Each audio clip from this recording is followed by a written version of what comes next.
नाज़रीन आदाब, अली वारसी एक मरतबा फिर नया दौर के प्लेटफॉर्म से आपके सामने हाजिर है और आज मेरे सामने जो स्टोरी है वो है इमरान खान साहब के खिलाफ एक बड़ी खबर जो है वो छपी है डेली मेल के अंदर। डेली मेल वही इदारा है जिसको बड़ा ही मौक्कर समझा जाता था किसी ज़माने में तहरीक इंसाफ के हामियों की जानिब से, जब इमरान खान साहब का हुकूमत थी और शहबाज शरीफ के खिलाफ डेविड रोज़ नामी एक सहाफ़ी ने खबर लिखी थी। तो उस ज़माने में हमें बताया गया था असद उमर की जानिब से और दीगर पीटीआई के जो अकाबरीन हैं उनकी जानिब से कि जी ये जो जरीदा है ये बड़ा ही मौक्कर जरीदा है और ये बड़ा ही यूके में इस तरह नहीं खबर छप जाती, वहाँ तो लग पता जाता है। अच्छा खैर वो केस चल रहा है अभी, लेट्स सी कि क्या होता है।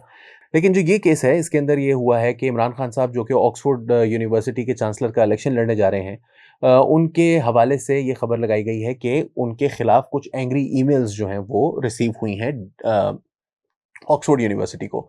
और इन ईमेल्स का जो मवाद है, कंटेंट है, इसका कुछ हिस्से उन्होंने शेयर किए हैं। उनमें से एक तो ये उन्होंने बात की है कि इमरान खान साहब जो हैं तालिबान के सपोर्टर रहे हैं। उन्होंने कहा ये तालिबान को ऑफ़िस खोल कर देना चाहते थे और ये अफ़गानिस्तान के अंदर जब उनकी हुकूमत आई थी तो ये उनको ये कह रहे थे कि ये इन्होंने ग़ुलामी की ज़ंजीरें तोड़ दी हैं और उन्होंने इसको सेलिब्रेट किया था बाकायदा। उन्होंने कहा था कि वो तो मतलब पीएमएलएन वाले भी कह रहे थे मगर इमरान खान क्योंकि चांसलर का इलेक्शन लड़ रहे हैं ऑक्सफोर्ड यूनिवर्सिटी के। इमरान खान साहब ये कह रहे हैं कि मैं as chancellor I would passionately advocate for Oxford championing its values of diversity, equality and inclusion both in the UK and abroad. यानी मैं ऑक्सफोर्ड यूनिवर्सिटी की जो वैल्यूज़ हैं वो हैं डाइवर्सिटी की, इक्वालिटी की और इंक्लूजन की, जबकि वो एक ऐसे ग्रुप को सपोर्ट करते हैं अभी भी बाय द वे कि जो कि इस खित्ते के अंदर दहशतगर्दी और जो कि ख़वातीन के हकूक़ के ख़िलाफ़ है। अफ़गानिस्तान की हुकूमत जिसको वो कह रहे थे कि ग़ुलामी की ज़ंजीरें तोड़ दी हैं।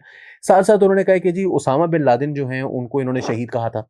तीसरी चीज़ उन्होंने ये कही है कि उनके जो मिसोजिनिस्टिक व्यूज़ हैं उसके ऊपर भी प्रॉब्लमैटिक हैं। उन्होंने कहा कि वो जो रोबोट्स वाला उन्होंने बात की थी वो क्योंकि अंग्रेज़ी में है वो इंटरव्यू, तो उसके हवाले से भी बात की है। साथ उन्होंने कहा कि सोशल मीडिया पर लोगों को साइलेंस करने के लिए इनके सपोर्टर्स गालम-गलोच करते हैं, इल्ज़ामात लगाते हैं और इससे पता चलता है कि इमरान खान साहब जो हैं उनके वुमेन राइट्स और पर्सनल इंटेग्रिटी किस लेवल की है। ये पिटीशन उन्होंने दी है और साथ ऑक्सफोर्ड यूनिवर्सिटी का उन्होंने कहा कि आपकी एक लॉन्ग हिस्ट्री है और इमरान खान की जो सारे पर्सनल रिकॉर्ड है और उनका जो पब्लिक रिकॉर्ड है वो आपके ethical behaviour, standards of leadership और रिस्पेक्ट फॉर ह्यूमन राइट्स की जो वैल्यूज़ हैं उसके अगेंस्ट जाता है।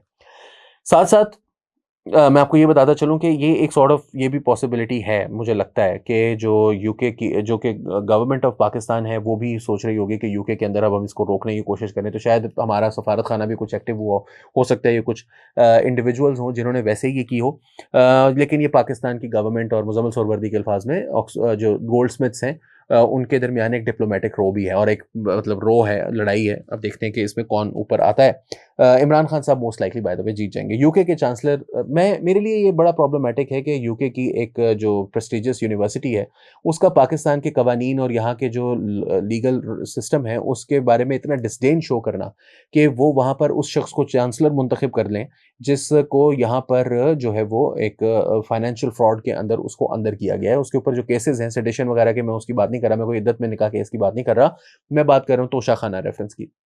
Secondly, I am really surprised that the people who have, according to this Daily Mail website story, कमाल सुल्तान ने जो लिखी है, उसके अंदर उन्होंने आरिफ नकवी के हवाले से कोई डिस्कशन नहीं की क्योंकि आरिफ नकवी एक ऐसा केस है जो कि यूके की ऑडियंस जो है उनको बड़ी जल्दी समझ में आ जाएगा क्योंकि अबराज जो इदारा है इसने यूके के अंदर लोगों को डिफ्रॉड किया था, इन्होंने यूएस के अंदर लोगों को डिफ्रॉड किया था और इनके ऊपर जो ट्रायल हुआ है या इनके ऊपर जो कन्विक्शंस वगैरह है या इनकी इम्प्रिजनमेंट है वो यूके में यूएस में ही चल रही है। मतलब इनकी जो इम्प्रिजनमेंट भी वहीं पर है, डिटेंशन हुई है या उनकी जो केस हुआ है, ट्रायल हुआ है, वो सब कुछ वहीं पर हुआ है। अब मुझे कंफर्म नहीं है कि कन्विक्शन है उसकी या नहीं है, वो आप उसको एक तरफ रखिए, लेकिन वहाँ पर इस चीज़ को समझा ज़रूर जाएगा। फिर जो उनका फॉरेन फंडिंग का केस है वो आरिफ नकवी ने ये स्टोरी मौजूद है, खबर मौजूद है कि आरिफ नकवी को जब डिटेन किया गया था यूके में और वो पाकिस्तान आ रहे थे तो उन्होंने ये कहा था कि मैं पाकिस्तान से वापस आऊँगा, मेरे तो वहाँ पर बड़े अच्छे ताल्लुकात हैं, आप जानते नहीं मुझे। तो उन्होंने कहा किससे ताल्लुकात हैं, आप कोई नंबर बताएँ जिससे हम राब्ता कर सकें अगर आप पाकिस्तान में हमें आपको ढूँढना हो। तो उन्होंने 2 नंबर दिए थे। एक आरिफ अलवी साहब का जो कि उस वक़्त प्रेज़िडेंट ऑफ पाकिस्तान थे और एक इमरान खान साहब का जो कि उस वक़्त प्राइम मिनिस्टर ऑफ पाकिस्तान थे। अब पता नहीं वो बोस्ट कर रहे थे शायद वो समझ रहे थे कि यहाँ भी डर जाएँगे लोग, मेरे पास यूके में इमरान खान का नंबर है तो वो सारे फँस जाओ यार इन्हू छाड़ दो। लेकिन बहरहाल अबराज का केस जो है वो फाइनेंशियल टाइम्स की स्टोरी है।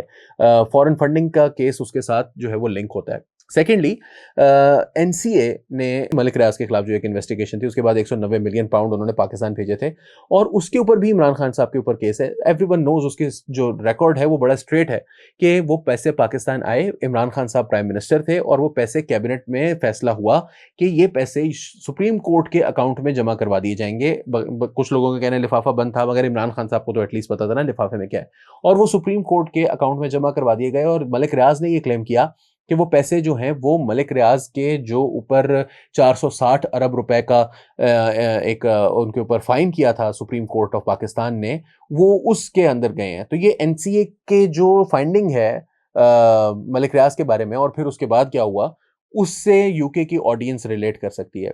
जो आरिफ नकवी वाली बात है उससे यूके की ऑडियंस रिलेट कर सकती है। तो ये बड़ा स्ट्रेंज है ये सारा का सारा मामला, और मैं बड़ा सरप्राइज होऊंगा जब भी ये फैसला होगा। अगर इमरान खान साहब जीत जाते हैं तो इस बात पर सरप्राइज होऊंगा कि यूके के एक प्रेस्टिजियस ऑर्गेनाइजेशन, एक prestigious institution education of education जिसका दुनिया भर में एक नाम है, वो पाकिस्तान के लिए कैसा उसका डिसडेन है उसके इलेक्टोरेट का। और अगर वो हार जाते हैं तो मैं इस बात पर बड़ा हैरान होऊंगा कि इमरान खान साहब इलेक्शन हार गए। वो तो बड़ी ही एक अजीबोगरीब बात होगी कि अगर वो ऑक्सफोर्ड यूनिवर्सिटी के चांसलर का इलेक्शन हार जाते हैं। तो लेट्स सी क्या होता है। अली वारसी को फिलहाल नया दौर के प्लेटफॉर्म से इजाजत दीजिए। आदाब।